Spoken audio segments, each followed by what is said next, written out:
What's going on, everyone? So I've just got back from my 4th driving test in a row. Failed again, and I've got home and Netflix isn't even working. I thought I'd make this so that if there's any of you out there, UK drivers, that you're currently having lessons, you're about to take your test, I don't want you to go through what I am going through, basically, because failing your test once is bad enough, never mind 4 times. So I really want you to make the same mistakes as me, so I thought I'd make a quick video today basically telling you all the do's and don'ts for taking your driving test. So I'm going to go through, bear break, so the 4 things I did wrong on all 4 of my tests. If you've not seen a kind of test paper before, this is what they mark things down on, and there's basically, I don't know if you can see there, it might be a bit out of focus, but there's basically like little ticks and marks that they put on here. Like, it's got things like use of mirrors, signals, clearance observations, response to signs, that sort of thing, and anything that they think you've done wrong, they put a little kind of line across it, and these are split into minors and majors. You may already know this if you've got a driving instructor. Basically, a major means that the test will basically, if you get a major, the test will end. Well, it won't end necessarily, but you'll most certainly fail the test if you get a major. And a minor is if you get, I think it's up to, you can get like 20 of them, or maybe 15. If you get 20 minors, then you will also fail. On every single one of my tests, I got like 4 minors, 5 minors, but also on every single one I got a major. So that meant that every single test I failed on. First time I took my test was in my driving instructor's car. It's a Ford Fiesta, only a small car, and I was pretty nervous on this day, as you probably imagine. The test was going well at the time, but the first thing is, I'm going to say, first rule is don't rush your test, because at the end of the day, there's no point in rushing round when they have a limit. I think it's 40 minutes or something. You've got to wait your test for around that time. So there's no point in rushing, because it'll just speed the whole thing. You'll end up going further out to more places. There's no point in rushing. If anything, kind of take your time, slow down a bit, as I'm about to get to, because my first fault was on a roundabout, and all it was with me was basically he told me to turn. He told me to take the 3rd exit at roundabout, which was kind of veered off to the right. So I should have really been in the right lane, but instead I got into the left lane, and I ended up cutting someone up, and all sorts of crap went wrong. Roundabouts can be a real bitch, and just kind of understand them. Before you take your test, make sure you fully understand how a roundabout works. Obviously I know now, because I've not made that mistake again in my other tests. I made other different mistakes, but I'll get to that later. So yeah, sort your roundabouts out before you take your test, because you'll find it so much more kind of relaxing almost, because if you get to a roundabout and you see your heart still pumping, you got that horrible feeling, then you're probably not ready to take your test, so get that sorted. Number 2 is another thing that has been blasted into my ears by my instructor a million times, and my mum and dad as well, is checking your mirrors, obviously on a regular basis.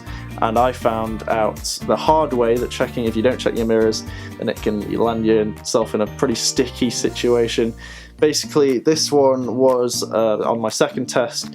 Things were going well. Again, I was a little bit rushed, because I was thinking, oh, things are going awesome, I'm going to pass, And then suddenly I pulled out round a parked car, and the guy behind me had to slam his brakes on, because basically I pulled around this car too slowly, or I didn't check my mirrors before I pulled out, and yeah, the guy behind had to slam his anchors on and hit his horn, which was pretty embarrassing. The test person was like, oh, he was obviously like ticking down on his sheet, everything that I'd done wrong, and at that point I was like, I failed, definitely failed. And what do you know, I get back to the test centre and he says, sorry, but you failed your test. So that's number 2. Check your mirrors all the time when you're driving along, when you're going around a roundabout, when you're pulling out, check them all the time, check all around you, because it makes you feel it makes the instructor feel better, to be fair, because I know that they can feel a bit uncomfortable if they've got a driver that never checks the mirrors.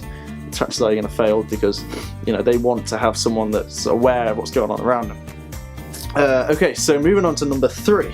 I actually took this test in my mum's car, which was a little bit different, because she's got a black Doblo van, so it's quite a big car this time, but I felt quite comfortable in it, and I thought a change might help, because at this point I was starting to get a bit desperate. I was thinking like, oh god, I'm never going to pass this thing, I'll try a different car, So I tried my mum's car, and what I did wrong with this one was even worse. I was so close to passing. I got through the entire test, roundabouts, dual carriageways, all this, and then I came to a set of parked cars, and the parked cars were on the other side of the road, big line of them, and there was a guy coming towards me on the other side of the road, and I accidentally didn't give him enough room to get past the parked cars, basically, so the instructor, the test person, had to again shout at me and be like, stop! So he told me to stop, and then the guy managed to come through the gap. But that was basically me. Again, it is rushing. You can't rush, and you've also got to be kind to other drivers as well. You know, you've got to be generous in a test, especially. You've got to kind of do the whole, oh, you go before me, or I'll give you room. Give as much room as you can, because the less room you give other drivers, the more anxious your instructor is going to get. Now, today was the worst for me because it is my 4th test, and what is that noise? I can hear something around my room and I don't know what it is.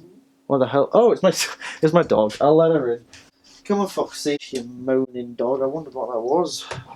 Right, today was something so simple. So freaking simple.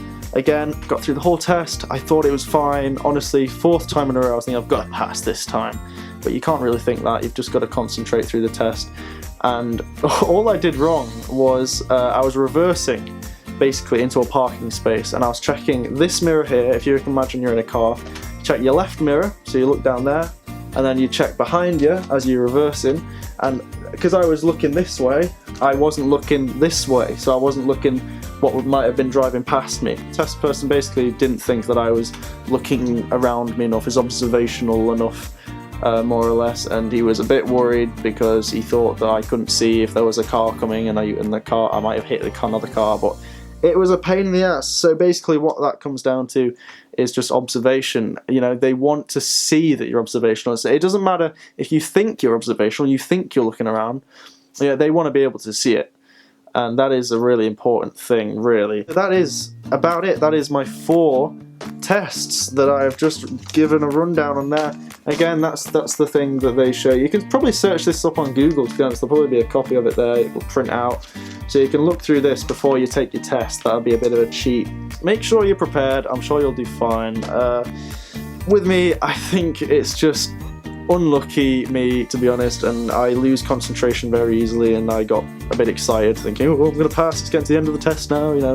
That's every single time apart from the first time. That's what I was thinking, yes, nearly done, you know. So just slow down, concentrate, you know, try and relax as much as you can, but do it right, so no pressure. So yeah, thank you for watching, everyone. This has been a pretty out of the blue video. I was going to do something different today, but I'll probably do that another time. So thank you for watching, and I'll see you in the next video.